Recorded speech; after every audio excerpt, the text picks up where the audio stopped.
Яскравае відовішча збірае пад адкрытым небам больш за 30 тысяч гледачоў.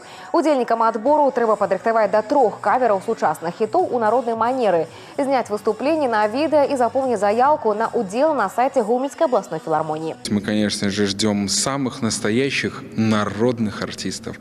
Мы ждем самых интересных кавер-версий современных танцевальных хитов с легким, а может быть и не очень легким народным колоритом, для того, чтобы не потерять изюминку нашего проекта. Мы встречали и кавер-версии хитов Анасти, которые звучали с народным колоритом на белорусском языке.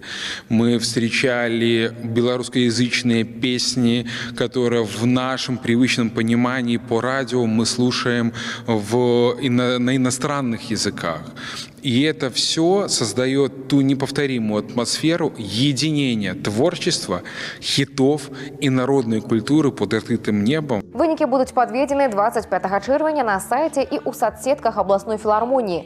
Пераможцы і прызёры ў жніўні выступяць на гала-канцэрце кавер-хор-шоу. Ён пройдзе падчас міжнароднага фестывалю этнакультурных традыцый «Кліч Палесся» у Ляскавічах.